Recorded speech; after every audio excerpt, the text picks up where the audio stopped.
All right, welcome back to the show. Today we're talking about how to set goals for the new year's. Today's video is one that you all asked for. I asked on Instagram. By the way, if you don't follow me there, make sure to follow me there. I asked on Instagram, what videos would you like me to make? And I loved all the responses. The thing that I realized about the responses though is that most of you wanted professional development type of topics. For example, today's topic, how to set goals and how to make them happen. So that's what we're going to talk about today. We'll keep this in mind for the future. It seems like we need a mix of economics and professional development. The whole idea of this channel is how to use economics to live a better life. So living a better life is part of this channel, and this is why you follow me. So I'm going to talk about some of my challenges, how I overcame them, and then also some tips and conversations that I have with my students. So if you like that content, make sure to like, leave a comment, and share. So if you know me, then you know that reflection is a big part of this December, Thanksgiving to New Year's season. And I'm a big fan of goal setting. I'm not a fan of resolutions though, because I like more structure in my goal setting. So today I want to talk to you about the framework that I use to set my goals and how it has evolved over the years, what I like about my goal setting approach, and then I also want to hear about your goal setting approach.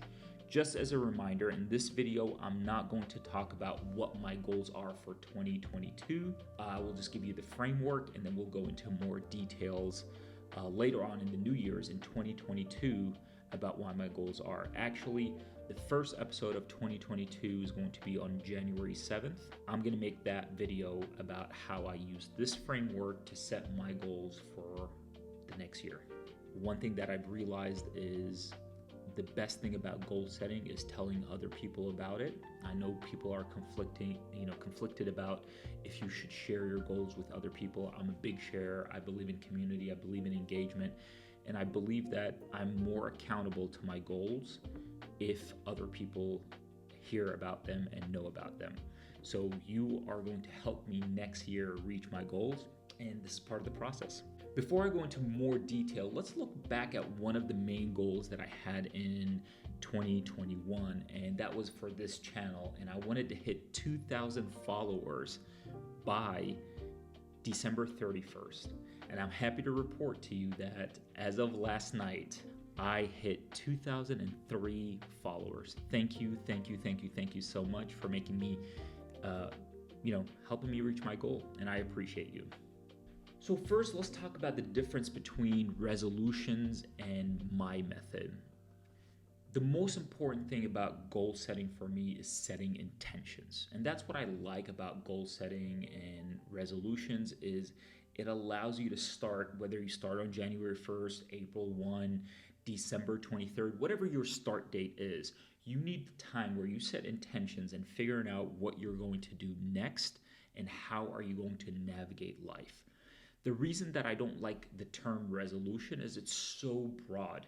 And I find myself, when I used to set resolutions, find myself struggling with trying to figure out what should my resolution be, and is it just one? So I needed more structure. I believe that my life is more complex than being able to be encapsulated in one resolution. So I've developed this method that I call the 3x3 method. I know it's a horrible name. If you have a better name, leave it in the comment. But the idea of this resolution or this goal setting approach is I pick 3 areas in my life. And for me, those 3 areas are professional, financial goals, and then personal goals. And in this 3x3 method, I've picked the 3 areas, and then under those 3 areas, I will select 3 different areas. In my life, you could do it for yourself, for instance, saying, area 1, goal 1, 2, and then 3. For me, just to use this example, I use professional goals for area 1. And the reason I picked professional first because it's easier for me to identify my professional goals than the other goals. So I like to get that out of the way. So professional goals, I have goal 1, which is usually teaching focused, something that I'm trying to accomplish from a teaching perspective. Goal 2 is a research-oriented goal, And then goal 3 is what we in academics call a service area. So for you, these might look very, very different, but the idea is to have 3 goals under each of these 3 areas. In my financial goal, I have goal 1 is usually something about my income, whether it's to diversify it, to increase it, to something income oriented. Goal 2 is usually a savings target. And then goal 3 is an investment strategy or changing or growing my investment portfolio. So that's what falls under financial. Third, in my personal bucket, these vary throughout the years. For now, until I actually fill out this goal sheet for the New Year's, let's say goal 1 is going to be health oriented, goal 2 is going to be travel oriented, and then goal 3 is relationship or family or whatever it is. For me, for instance, in this YouTube channel approach, I consider this a hobby. So this falls under my personal goals. So on January 7th, when we revisit our goals, I'm going to fill out this sheet and I'm going to go into more detail of each of these goals, share them with you, and hopefully you all could hold me accountable. But most importantly, we could start to develop a community around our goal setting approach. I want to hear about your goals as well, so be prepared to share those on January 7th. I know this is not a homework assignment, but I'm a professor. I can't change that about my life. Something else that you want to keep in mind when you set your goals. I'm a big believer in SMART goals. SMART goals are goals that are S, specific, M, measurable, A, achievable. So they have to be realistic. Make sure that you actually have control of the outcome. Going back to the YouTube channel goal that I actually mentioned earlier on, I said that I wanted to hit 2,000 subscribers by December 31st. That is actually not a measure that I have control over. It's not a goal that I have control. I can't control if you're going to subscribe or not.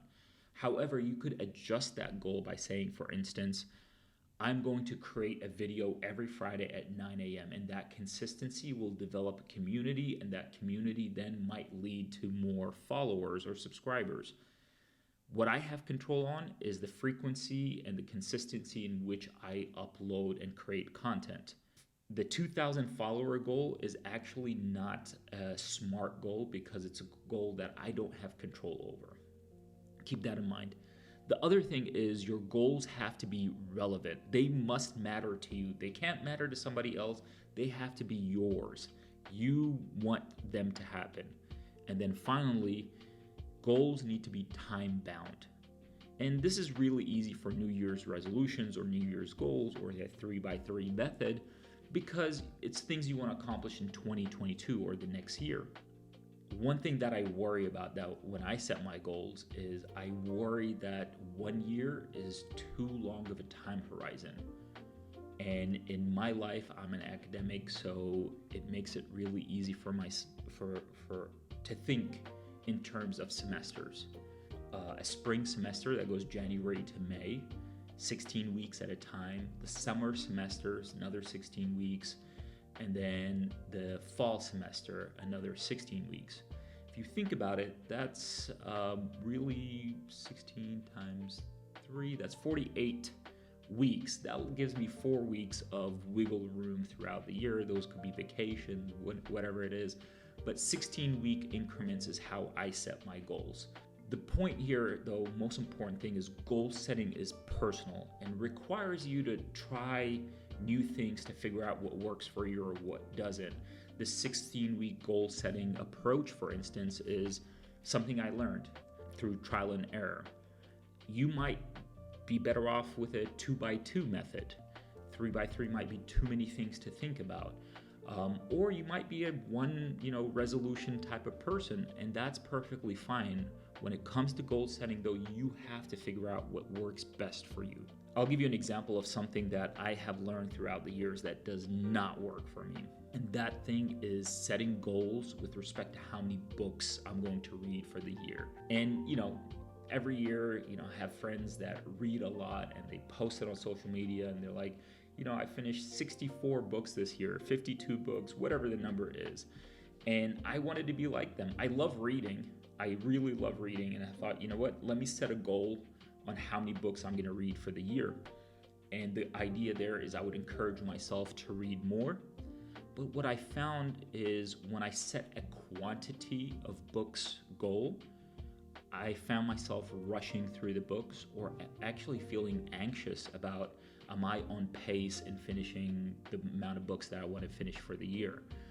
So I found it actually beneficial to take away the book goal and start focusing more on, I'm going to allocate 30 minutes a day to reading. That is something that I could control, and I appreciate reading even more. And I fell in love with reading again because it's not about the completing or reaching a destination. It's about enjoying the journey. For those 30 minutes, I'm going to enjoy the book as much as I can, whether it's reading one page and then daydreaming about that page, or if it's reading, 30 pages, whatever it is. But I realized that setting a book quantity goal does not work for me. So as you're thinking about goal setting and thinking about your future and how you're going to accomplish what you want to accomplish in 2022, think about trial and error, figuring out what works for you, what doesn't work for you, and be gracious with yourself. You will reach your goals, but you will figure out the best way to get to it yourself. This is my approach. I would love to hear your thoughts. Have a happy and Merry Christmas, and I will see you in the next episode. Thank you for being here. Make sure to leave me a comment. Tell me what you like about this framework or what you don't like. See you next week.